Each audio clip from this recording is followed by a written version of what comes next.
Hello everybody, my name is Benny and welcome to The Fool's Apprentice. Well, today I am going to do a book review of Lisa Papez's Unlocking the Tarot, Create Your Own Keys. Many of us have got this book already, and many of us have been waiting a long time for it.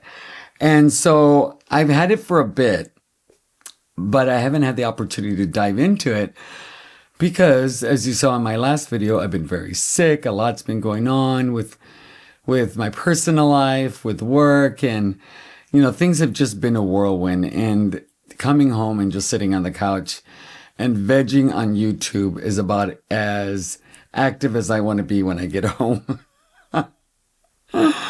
That could be just my old age, for all I know. But I finally read the first chapter, and that's what I'm going to do. I'm going to be doing a series where I go over each and every chapter, talk about my impressions, what I thought about the chapter, what I gleaned, what I learned, things that I like, things that I question, things that maybe I don't like. I don't know. I haven't read it all yet. But what I'm excited about is the journey in going through the book. I did Lisa Papez's Tarot on Training Wheels, and I did the same thing. After every section, I talked about it, and I found it very helpful and very intentional. And doing these kind of reviews makes me really focus and be intentful in what I'm doing when I'm reading and how I'm digesting the information. It's better than just reading it, because I'm going to do a video and I want to be able to do the best one I can. But there's a little story with this book. Okay, so I ordered this book and got it from Amazon. It was a pre-order, and I was going to get it like in a week, I think. And Lisa had also contacted me. We talk from time to time, but she contacted me asking for my address. So I gave it to her. Didn't really think anything of it. And then I got a message from Amazon that the book wasn't going to arrive for like 4 to 6 weeks, and I was not happy. So I posted on Lisa's page, not to be mad at her in anything. It was just me venting about Amazon, not Lisa and her book. And so I canceled my order. I was over it. So people were responding, it's not Lisa's fault. And I'm like, I know it's not Lisa's fault. Hello. She's not the distributor. And then there were people who were like, oh, Benny, we're really sorry. We got the book. And I'm like, oh yeah, throw salt on a wound. Well, the next day, to my surprise, there was a package in my mailbox. And I was like, oh, it's from Lisa. Lisa sent me the book, which I thought was so very sweet. And she inscribed it on the inside, which I'm not going to share because, it's not part of the book. It's private. But I'll tell you, it's so very sweet. I was so touched. And so there was a pink paper hanging out. And then there was another pink paper in the back. And some of you might have already seen this. So I go to the back, and she has it highlighted with a little heart that says, thank you. This I don't mind sharing. It says thank you. Because there's, and the reason I'm sharing this, it's because it's in the book, was stunned. It says, to Benny. To Benny? Thank you for sharing your thoughts and experiences with my Tarot with Training Wheels course. Your input made this a better book than it would have been without it. Thank you. I was like, what? And I'm standing in my kitchen going, what am I reading? Did she just really do that? I was blown away. And I just stood in my kitchen just like in a moment of appreciation, full of gratitude, and just wondering like, wow, this woman is writing this book, which has taken, I'm quite sure, an enormous amount of time, and then took a moment to think about me and then include me in her book. That did not go over my head. That she took that much time and thought to do that really touched my heart. I can't tell you the feelings that came for her to do that was just absolutely lovely. My dog's down there. And so I will say it's not the first time I've been in a book, but this is the one that really touched me to my deepest part of my heart. Because I have the highest regard and the greatest respect for Lisa. And so that was just a really lovely sentiment. So Lisa, thank you so much. I can't tell you how much I appreciate you doing that. But enough about me. Let's get to the book and what I thought about the book. My mouth is dry. I'm going to go and get some water. I'll be right back. I'm back. I didn't get water. I got a soda. So it's a soda from earlier. Not that you care. Okay. So let's talk about this book. First, I think the color in the book, you know me in colors. If you watch my channel, you know I'm big on colors. These colors rock my boat. I love them. I like the tone. I like the hues. I like the combination of the colors. It's just really, really beautiful. I love the way it feels. It's like almost rose petally-ish. It's just really, really nice. And then we have the pentacles, the swords, the cups, the wands. So everything's there. Unlocks with hearts. Isn't that adorable? With the key. Come on. Very, very well done. And then, of course, it has Lisa's picture in the back, which I absolutely love. That's great. One of the things that I really appreciate about this book so far is it's easy to read. It is easily digestible. You read the information and you don't have to critically think so far when it comes to sentence structure, vocabulary. Nothing feels like I'm going to have to open up a dictionary or, look up a concept. It's just very easy to read for anybody that picks up this book, from a beginner to somebody in middle school, high school, to somebody like myself who has a master's degree. I mean, it's extremely well written. So that's one thing that I really, really like right off the bat.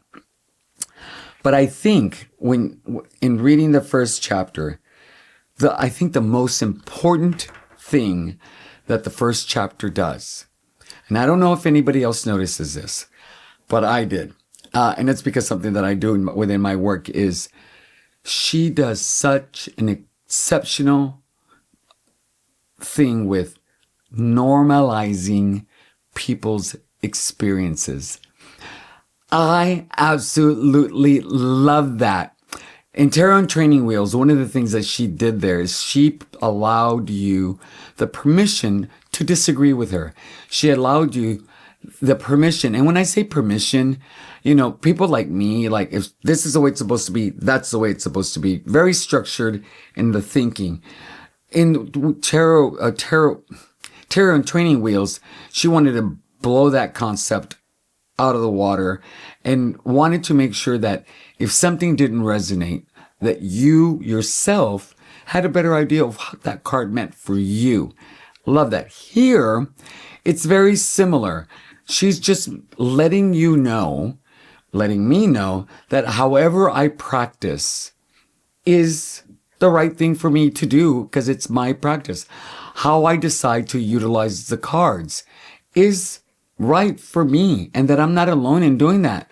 The way I work with cards, how I take care of them, don't take care of them, all of it is valid. Love that. And she does that often. So I'll give you some examples of where she does this. So on page number 10 The last sentence of the third paragraph. Every reader's approach to these things is different. All approaches are valid. Next page, last sentence, second paragraph. The point is, you can do whatever you want to your tarot deck. Rizzo is driving me crazy. You can do whatever you want with your tarot deck. Then we can go, and there's two more on page 12. First paragraph, last sentence. There's nothing wrong with that approach. And she talks about an approach. Again, totally valid approach. Very clear. But 13, like any tool that taps into human experience, there are many ways to work with the tarot, and all are equally valid. The only opinions that ultimately matter is your tarot practice are yours. Love that. And it continues, she continues to do that. So what that does is it validates that your experience is the right one for you, that there is no specific way for you to read the tarot in the way it works for you. I think that's phenomenal. How many people will go around, well, actually, let me tell you, how many people will go around saying, this is the only way to do it. This has to be this way, which is why she's debunking some of the myths. I think one of the big ones that I think she really debunks that I think is really, really important, I believe it's the first one. Yep. The first one. Your first deck must be a gift. Let me tell you, if I had to wait for someone to give me a deck to start using tarot, I don't think I'd ever be practicing tarot, ever. This concept that it has to be given, for most people won't work. It's beautiful if somebody gives you a deck and it resonates with you and all of a sudden you're open to this new world through tarot. But I would never have gotten the cards that I got. I never would have been able to enhance my spirituality with the deck. I never would have been able to find solutions to problems that I think the tarot had a specific viewpoint that probably was a better choice than one that I would have had without the tarot. I probably wouldn't have as a steady spiritual practice as much had I not had the tarot. So I love that she does that. So doing that, and because people are going to read this, people who are new are going to read this. And some of those people are going to be people who don't have a tarot deck, but are wishing somebody would give them one. And I think it would be awful, frankly, if I wanted a tarot deck and I kind of begged for one or manipulated for one or asked for one. I don't know. It just wouldn't feel as great as just buying it myself. That's an opinion. If you happen to be one of those people that got it that way, that's okay. Why? Because there's no wrong way to do it. Normalizing. I love that. And so I'm really looking forward to the other things that are going to come up in the later chapters. One thing that she talked about, which I thought was pretty fantastic, was this idea of future reading. Now, when I first started my channel, maybe it was in the end of the first year, beginning of the second year, I started my tarot chats. And after I got 5 or 6 people in, I asked Lisa and 4 of the women to come on just to do a chat. We all asked questions. And one of the questions was about using tarot for future readings. And all of us were going around, and a lot of us were like, we don't believe in that. And then Lisa gives her side smirk and is like, I do. And I will tell you, I was quite surprised. But she made a case that made me sit and pause. And I was like, okay. I still don't do future readings. And I don't know if it's like because not because or what she said really impacted me. I don't know if it's because I don't believe in them. I'm anxious or scared of them. Or they just don't settle well. I don't know. But there's something that now it's more like I'm agnostic when it comes to future reading. So she talks about, that I like as well is that you have to have this kind of special connection to the tarot that only allows you to read it. You have to be this very unique human being to be able to do it. And I love that she's like, nope, tarot can also be a skill like math. And I was like, oh, that's a really smart analogy. Because let me tell you, when it comes to math, I am the absolute worst. But I like how she describes this in the book, which really allows people who think, it's hard. I don't have that connection. Like they say, I'm not from a particular family or a particular group. And here it's just very plainly states, if you put in the time, you can learn how to read the tarot too. For some people, it'll be very quickly. For others, it's going to be a long journey. I think I'm going to be in the others part when it's the long journey. So, but I think debunking a lot of these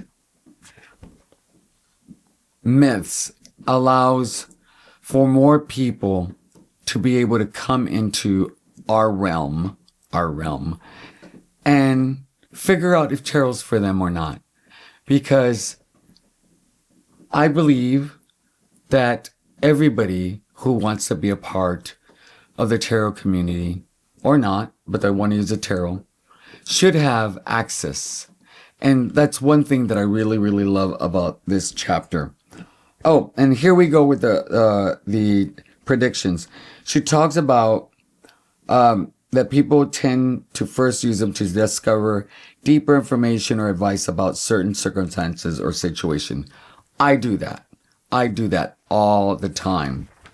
But what I love is that she talks about how she herself does believe in the future readings, predictive readings, which I love because she's got skin in the game.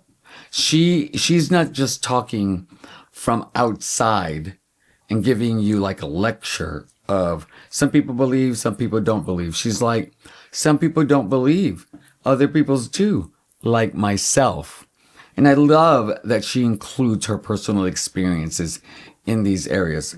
So I think this is a great beginning to this book. I thought, oh my gosh. And I got to tell you, my favorite line, I have read several tarot books. I've read a lot of books in my life. This is one of the few that have ever got me. I literally closed the book and laughed out loud extremely hard because I was like, oh my God, she's genius. I love it. Is the intro. It's the first sentence of the introduction. I threw my first tarot guidebook in the trash. I even wrote, I love it! Exclamation point. So one of the dilemmas that I had with this book was, am I going to highlight in it? Am I going to write in it? Because she inscribed it. She highlighted the section that she dedicated to me in the back.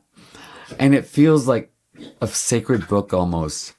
And then I was watching Dawn, and she talked about how she was really excited that she was going to get to write a book where, it was inscribed for her too. And I was like, you know what? That energy that's in here, I'm going to feed off of that, and I'm going to write in the book. So that's what I'm going to do. I see Lisa when she puts her books up, she has all these tabs. I see people do that all the time. I don't have a clue on how I'm going to use tabs. I wanted to use tabs here, but I didn't. But I will see you after chapter 2. Until next time, my name is Benny and I'm the Fool's Apprentice. Bye, guys.